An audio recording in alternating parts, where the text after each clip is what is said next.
very methodical, very kind of well thought out, and from there, again, I'm going to say another two-base play. Feast, it just works for him. Why fix what's broken? Yeah, I mean, it looks like the game has now been unpaused. We'll get the chance to go into it. Down in the bottom left from Belgium and Team Millennium, it is Feast. And spawning up to the top right-hand corner, once again 1-0 down in a series. He needs your support, guys. Give it up for Azubu's viOLet. You know, I will say, I mean, we were getting a chance to talk a little bit about this earlier on, but Feast is doing kind of the same builds that everyone else is doing, but he's doing them a little bit better, but way more importantly, having much better in-battle decision-making, much better, again, positional awareness, knowing where the units can be coming from, how to move his army to account from that, and still have the warp-in paths. Those pylons were very threatened in that first game, but Feast managed to get himself set up nicely to defend it.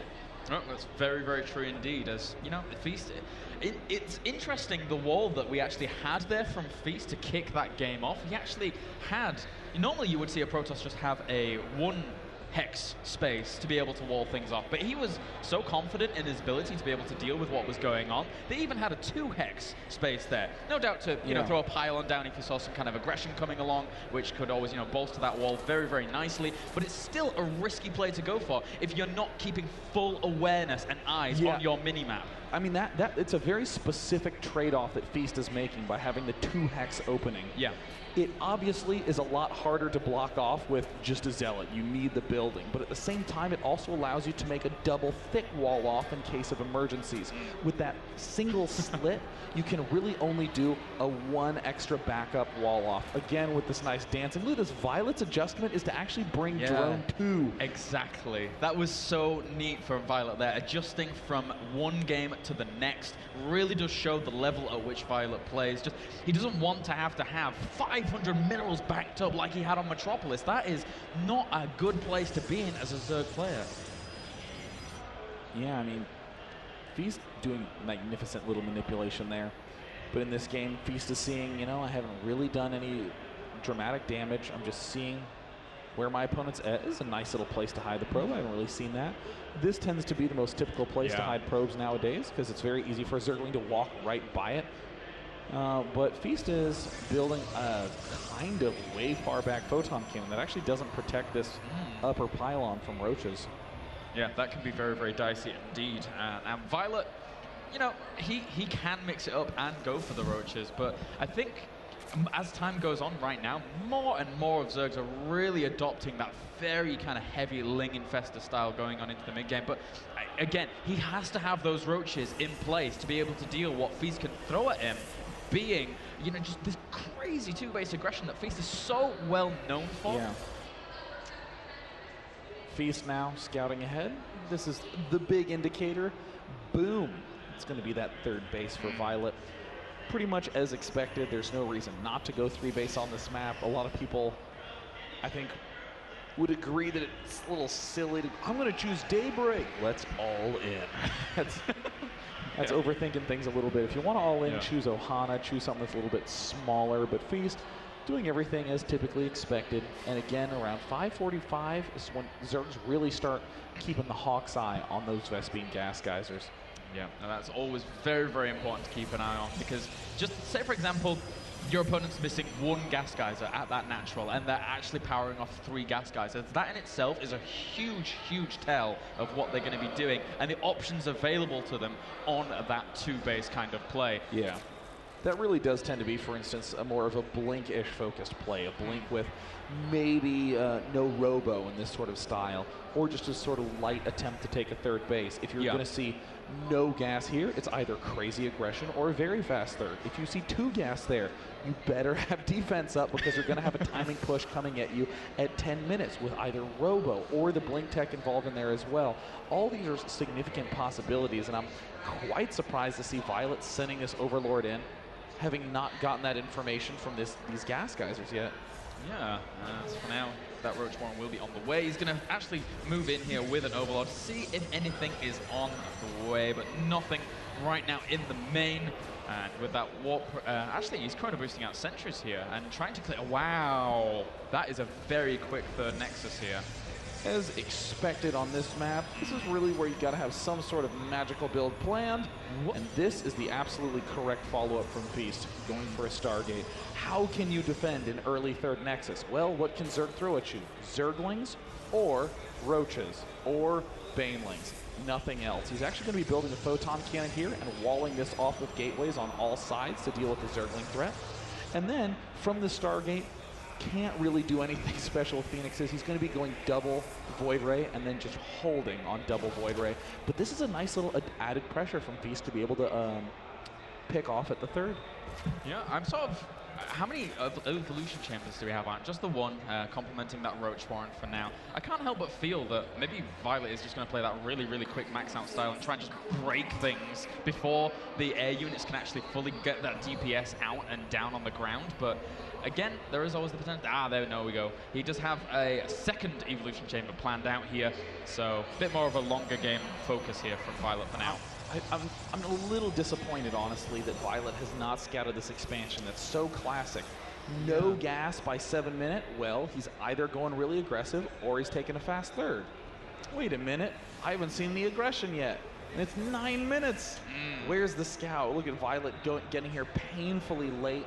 This pylon and cannon are walled off from the gateways. So there's no worry about the fact that this is... Well, but this is an Artosis pylon. Well, that's a really safe cannon. I've never quite seen too many safe cannons quite like that one. Nestled nicely in there between the gateways and the Nexus, just to be able to prevent, Zerglings from getting good surface area, if any.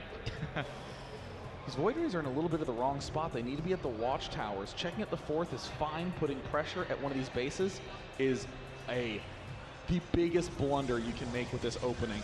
These Void Rays have to stay at home. We're starting to see viOLet power up.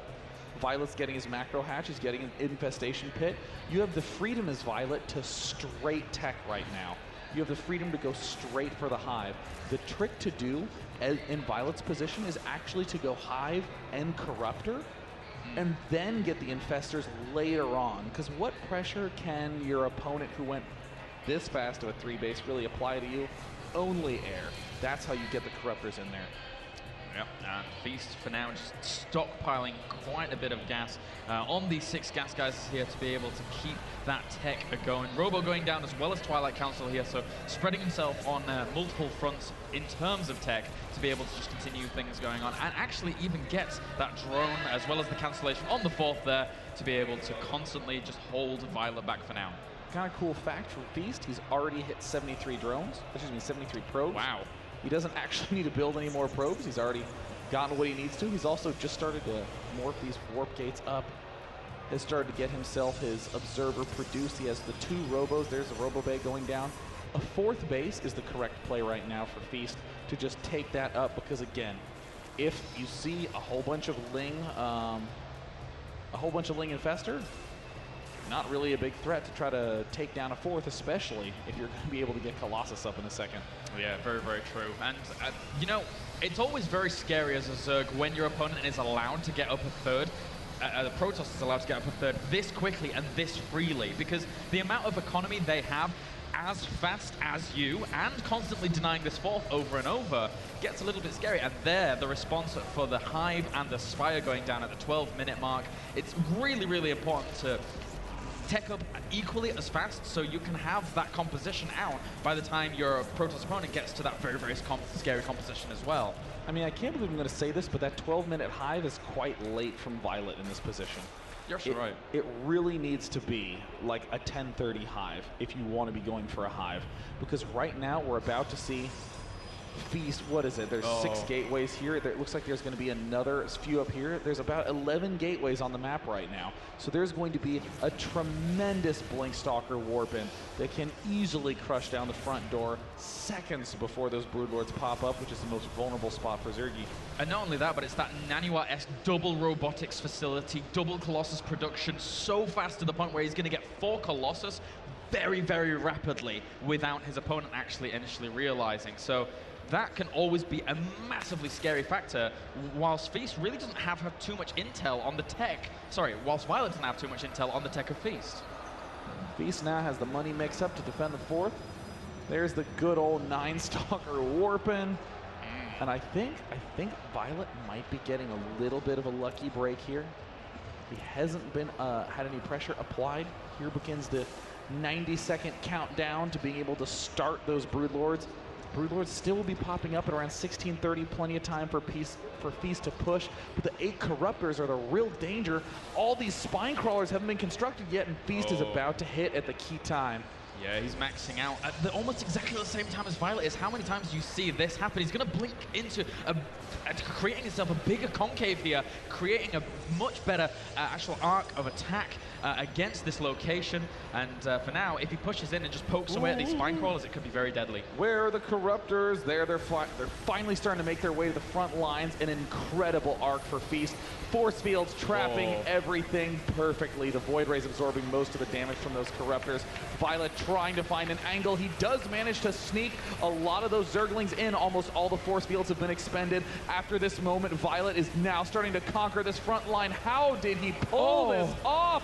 viOLet with an incredible recovery and decimating this attack. Oh, wow. Those fungal growths coupled with the surface area the Lings were able to provide themselves with was phenomenal there by viOLet. Right now, Feast on the retreat here. He still has that 4th base up, but I don't know if it's going to be up for much longer if viOLet actually wanted to pressure that.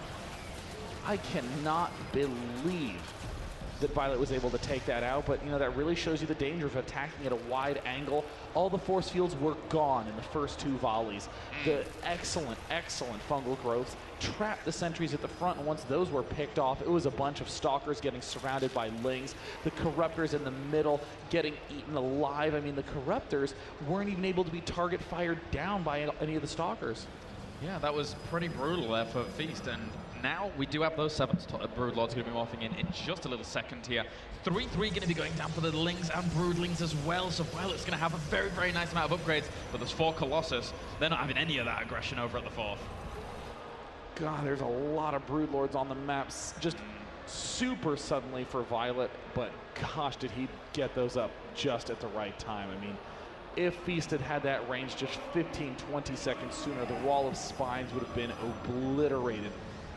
And I think whilst we've spoken a lot about Feast, a lot about history and stuff like that, this is what viOLet does. viOLet is a formidably strong player. He's taken first places at MLG, at MSI Battlegrounds that you might have had the chance to host there. And look at this, he's going to be able to pressure with a very strong army. Since there's no more force fields, Feast is replacing those with Zealots, trying to let them take the front lines, and it is working very well. The number of Colossi at the back is staggering. Finally, the front line of ground units has evaporated, but still, there's just not enough units to deal with the Broodlords. 106 Zerglings in production. He just wants to barrel down on this.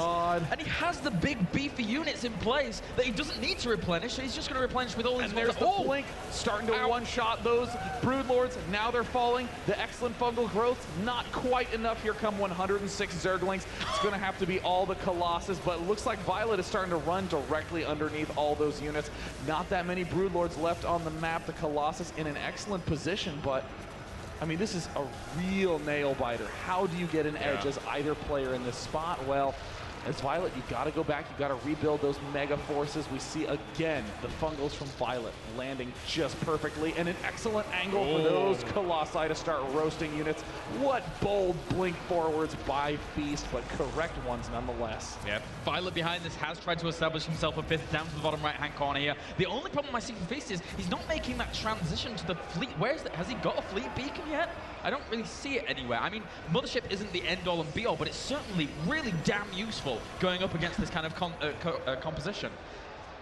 Yeah, I mean, now with all these Zerglings on the map, viOLet is starting to say, you know, I don't quite have enough left over to get those Broodlords, but you know what? Broodlords might not be the best choice. I'll just max out on Corruptor, Infestor, Zergling, and overrun this Colossus Stalker force. Feast is basically going for an extended mid-game.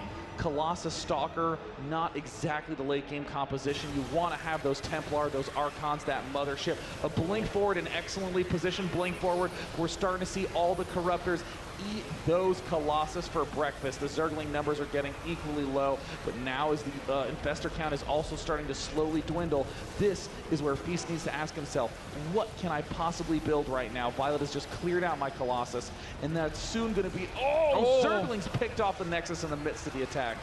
That was a really, really nice play there by viOLet. Even I didn't see that at all, I must admit, as we will be able to try and work on these rocks for now, but viOLet's still cruising up to that max supply count. 7 more Broodlords on the way right now. And does Feast really have the economy to be able to go up against this kind of composition right now?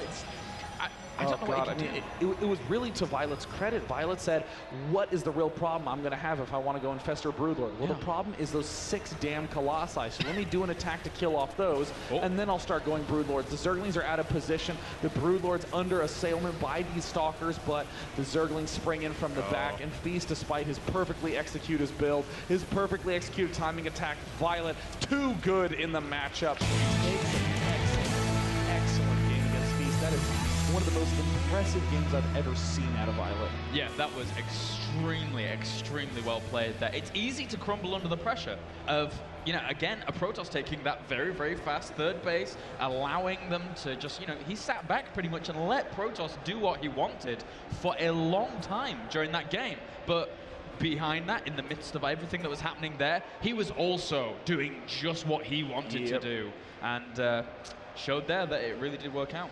I mean, if you're in Feast position, you actually think to yourself, I got to do my build exactly. I wasn't messed with. I wasn't thrown off. I got everything up. I delayed his 4th.